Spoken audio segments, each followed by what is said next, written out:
Sou Angela Sutton, 34 anos, fundadora de uma startup de tecnologia em educação que construí do zero em São Francisco.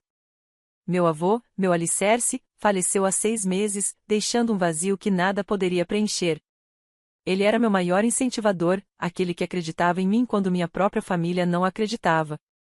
No último fim de semana, minha irmã me convidou para um jantar em família na casa dela em Austin, Texas, dizendo que queria se reaproximar depois de anos de distância. Entrei cheia de esperança, segurando uma pasta com provas que passei meses reunindo, mas a noite virou um pesadelo rapidamente à mesa do jantar. Minha irmã se levantou, pegou um copo de água e despejou sobre a minha cabeça, zombando. Você tem 5 minutos para sair da minha casa. Meus pais aplaudiram, com os olhos brilhando de aprovação. Enquanto minha tia permanecia em silêncio, enxuguei o rosto, sorri friamente e tirei um grosso maço de documentos da minha bolsa. Muito bem, disse eu, com a voz firme. Vocês têm apenas 5 minutos para rezar. O que aconteceu em seguida despedaçou nossa família para sempre, revelando uma traição que eu nunca tinha imaginado. Eu havia descoberto segredos que eles pensavam estar enterrados. E aquele jantar foi minha chance de virar o jogo. Se você já foi traído pela família, compartilhe sua história nos comentários. Quero saber de onde você é e até onde essa história está chegando.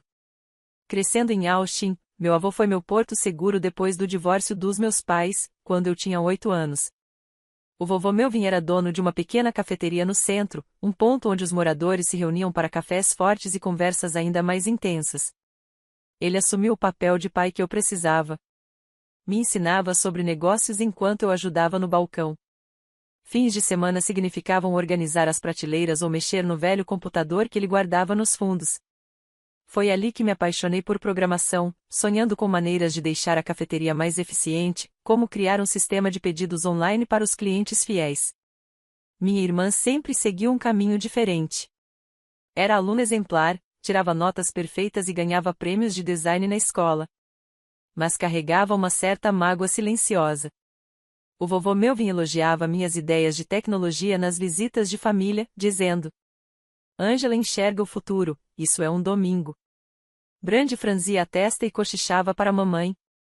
Ele sempre ignora a filha mais velha, é claramente parcial. Ela forçava um sorriso, mas os olhos deixavam escapar o ciúme.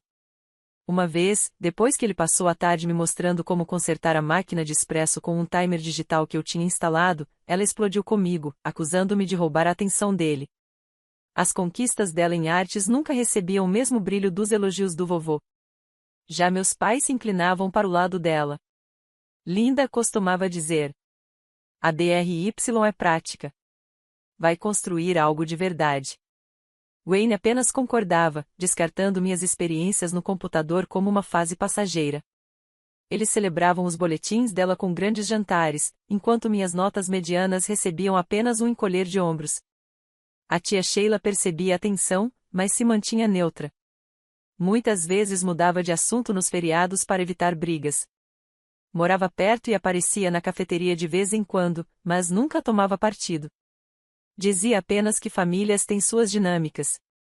À medida que eu crescia, o abismo entre nós só aumentava.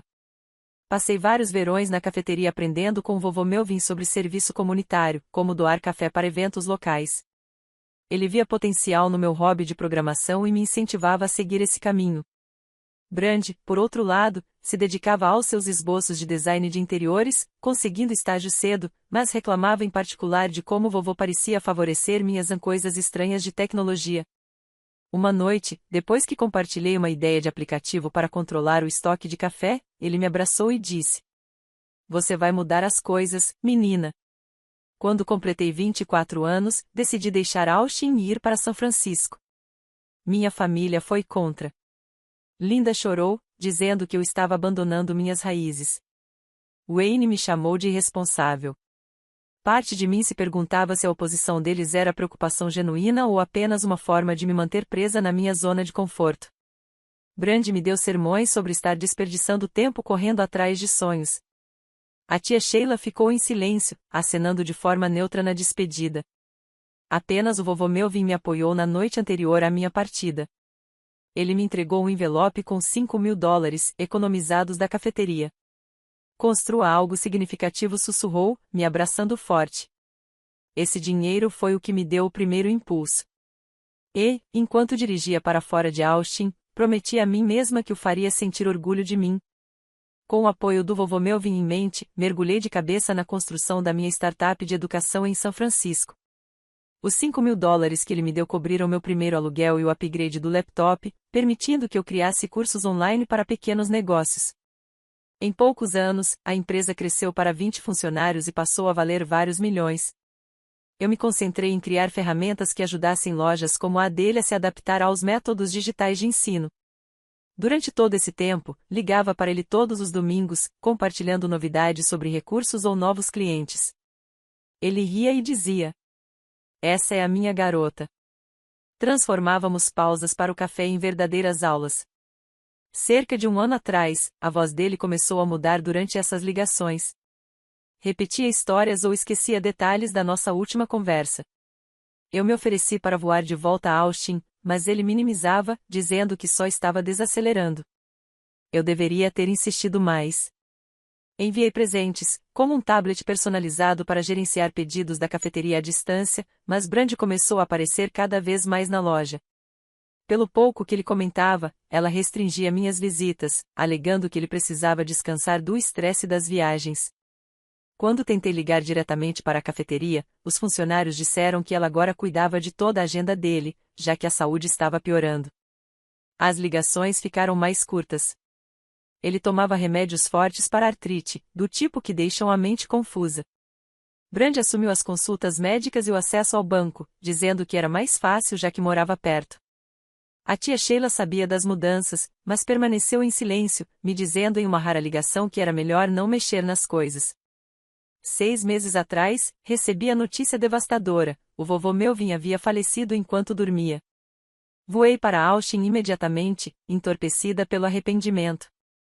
O funeral estava lotado de moradores que amavam a cafeteria dele. Brand organizou tudo, falando sobre a dedicação dele à comunidade com uma emoção impecável. Nossos pais olhavam para ela com orgulho. Ninguém me chamou para dizer uma palavra no escritório do advogado, durante a leitura do testamento. Foi aí que o choque veio. O vovô Melvin havia deixado a cafeteria inteiramente para Brand. Não fazia sentido. Ele sempre falará que seria minha herança, com base nas ideias que eu havia compartilhado para expandir o negócio online. O documento tinha sido alterado apenas algumas semanas antes da morte dele, justamente no período em que estava sob medicação mais pesada. O rosto da BRY endureceu quando questionei, dizendo que ele havia percebido que ela era quem estava presente todos os dias. Linda e Wayne concordaram com a cabeça. O advogado confirmou que era legal, mas algo parecia errado. Deixei Austin confusa. Minha dor, de volta a São Francisco, foi se transformando em desconfiança. Eu não conseguia simplesmente deixar para lá. Contratei um investigador particular especializado em casos de idosos. Nos meses seguintes, as peças começaram a se encaixar. O investigador conseguiu acesso aos registros médicos, mostrando que a confusão mental do vovô Melvin havia atingido o pico justamente no dia da assinatura do testamento, logo depois que Brand havia pulado a medicação de clareza dele. E-mails entre ela e Todd revelavam planos de vender a cafeteria para a construção de condomínios e, assim, cobrir suas dívidas. A tia Sheila havia presenciado algumas restrições, mas escondeu, admitindo ao investigador que achava melhor evitar conflitos. Reuni tudo: registros, e-mails, depoimentos de funcionários, preparando-me para a confrontação. A verdade era clara: eles se aproveitaram dele quando estava mais vulnerável. O trabalho do investigador não parou por aí. Nas semanas seguintes, ele se aprofundou nos últimos meses do vovô Melvin, buscando qualquer comunicação suspeita. Um avanço importante veio de um gravador de voz que eu havia dado ao vovô anos antes, para anotar ideias da cafeteria. O investigador recuperou várias gravações em que o vovô soava lúcido, mas preocupado. Em uma, feita 3 meses antes de sua morte, ele mencionava as visitas frequentes da BRY e como ela insistia para que ele atualizasse o testamento. Ela continua dizendo que a Angela está ocupada demais na Califórnia para se importar com a cafeteria, ele disse, com a voz firme. Mas isso não é verdade. As ideias da Angela modernizariam este lugar sem que ele perdesse sua essência. Outra gravação registrou a confusão dele em relação à atitude da BRY. Brandi parece ficar irritada sempre que menciona o sucesso da Angela. Hoje, ela explodiu dizendo que Angela não merece a cafeteria, já que deixou Austin. Eu não entendo minhas meninas, construindo algo tão grande. Essas gravações confirmaram que o ciúme da BRY não era novidade.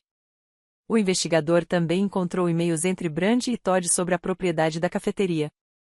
Um deles, de 4 meses atrás, dizia: assim que tivermos o controle, podemos vender para sua empresa e pagar o empréstimo da casa. Todd respondeu: condomínios perfeitos ali vão vender rápido. Só garanta que o velho assine logo. As motivações ficaram cristalinas. O investigador puxou os registros financeiros, que mostravam dívidas pesadas, hipoteca atrasada, mensalidades de escola particular em aberto, projetos de construção do Todd parados por causa de maus investimentos. Eles precisavam de dinheiro rápido. E a cafeteria, em um ponto privilegiado de Austin, era a saída perfeita. O papel da tia Sheila também surgiu durante a investigação. O investigador a entrevistou discretamente, e ela admitiu saber das restrições que BRY impunha às visitas. Eu a vi afastando ligações da Angela algumas vezes, confessou. Brandi dizia que era para deixá-lo descansar, mas eu suspeitava de outra coisa. Não falei nada porque achei que manteria a família unida. A neutralidade dela havia se transformado em cumplicidade, protegendo a Brandi às custas do vovô Melvin. O detetive particular notou que ela evitava perguntas mais profundas, mas sua declaração reforçava o padrão de isolamento à medida que as provas se acumulavam. Eu sentia uma mistura de raiva e determinação. O investigador confirmou que Brandi tinha estado presente em todas as consultas médicas nas últimas semanas, chegando a sugerir analgésicos mais fortes que deixavam a mente do vovô Melvin confusa. Depoimentos dos funcionários da cafeteria descreviam como ela havia assumido as finanças de forma abrupta, justamente na época da mudança do testamento. Reuni tudo: gravações, e-mails, registros de dívidas, a confissão da tia Sheila em um arquivo seguro, com a verdade em mãos. Eu sabia que enfrentá-los no jantar de BRY seria o meu momento. Reservei um voo de volta para Austin, pronto para expor o que eles haviam feito. Pousei em Austin com o estômago apertado de expectativa, segurando firme o dossiê de provas que havia preparado.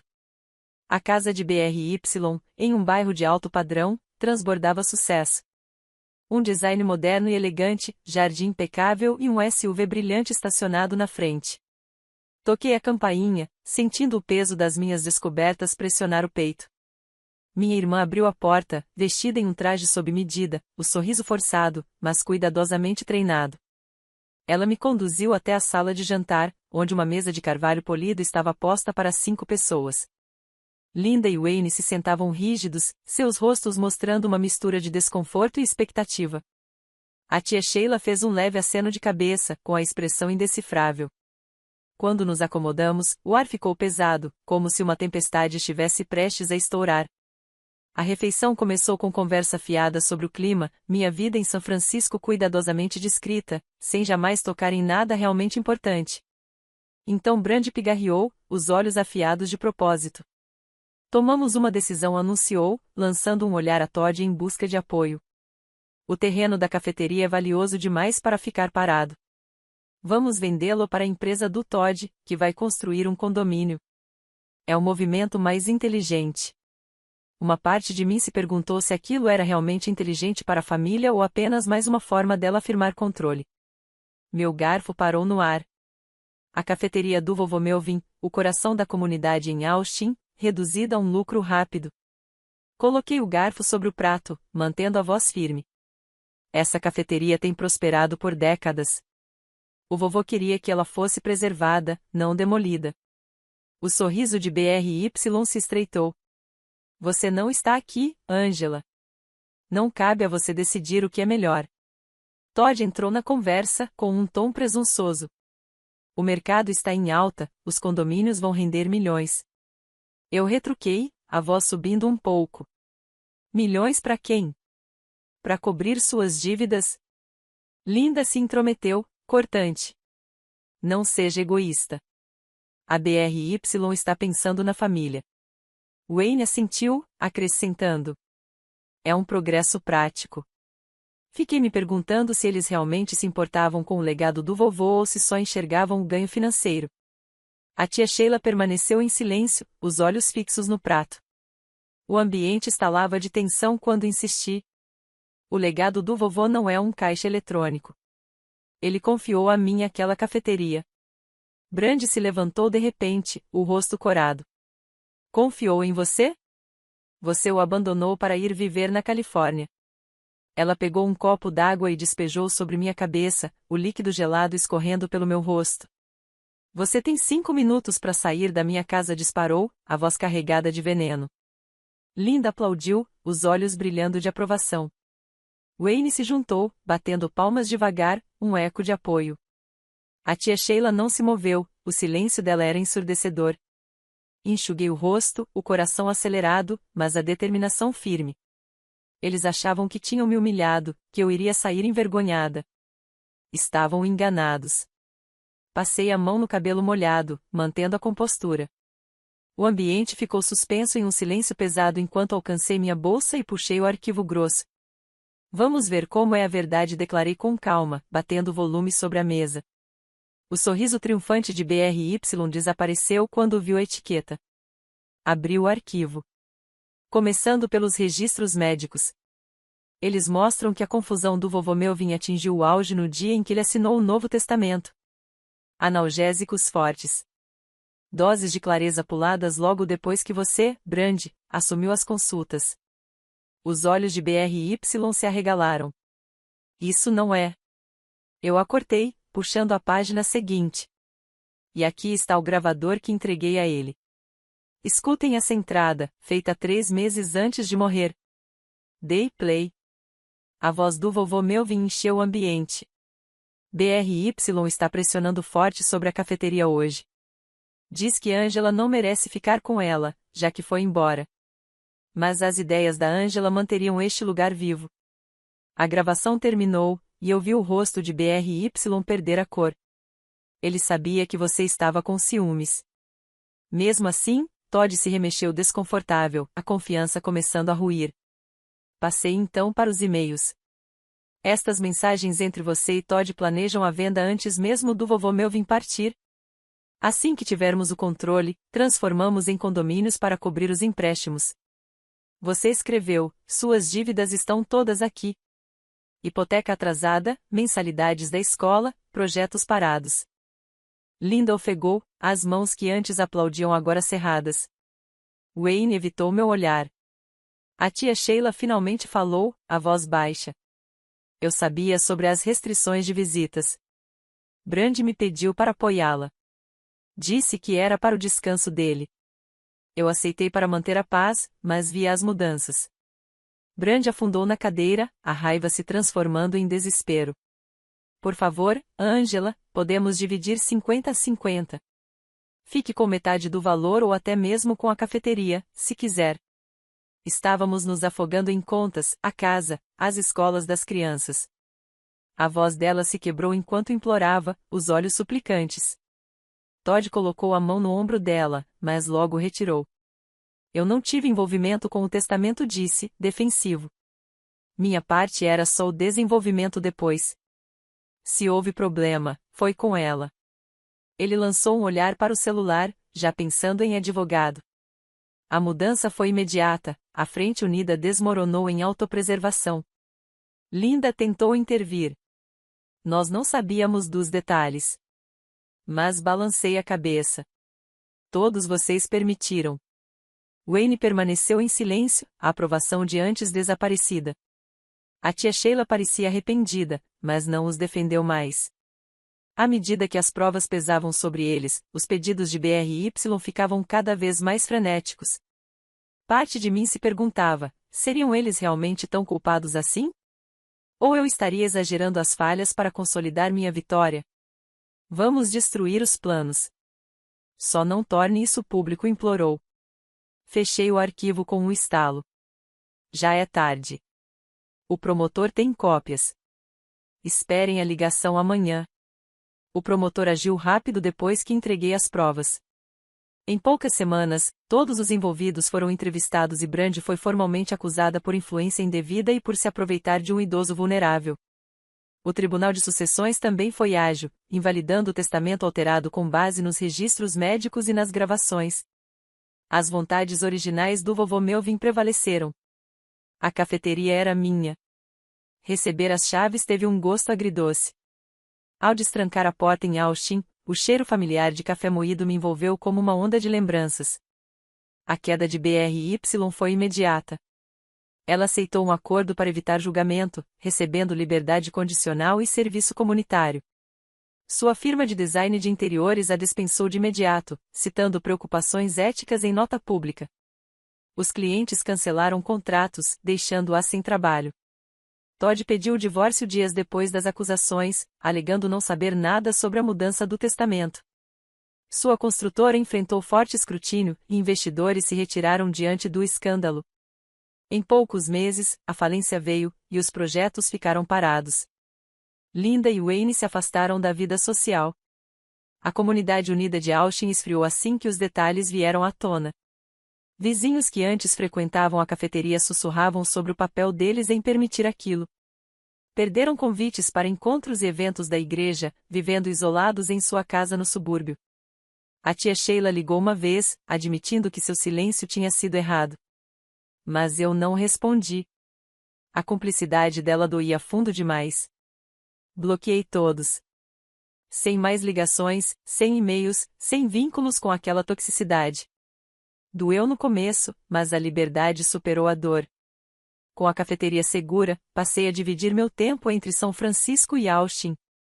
Primeiro, garanti aos funcionários que seus empregos estavam preservados.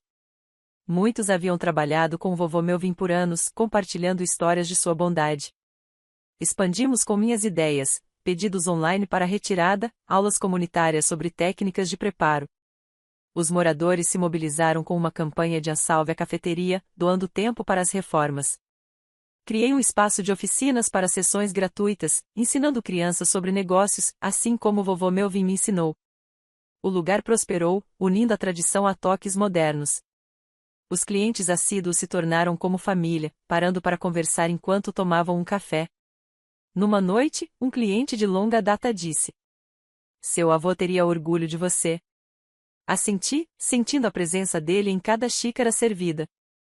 Cortar laços com meus parentes de sangue abriu portas para essa família escolhida, construída sobre respeito e valores compartilhados. A lição foi dura: a verdadeira família não é definida por sangue, mas por aqueles que te honram sem impor condições. Defender a justiça, mesmo contra os seus, exige força mas traz clareza. A traição pode ferir, mas escolher a si mesma cura. No fim, encontrei paz não na vingança, mas em preservar o que realmente importava.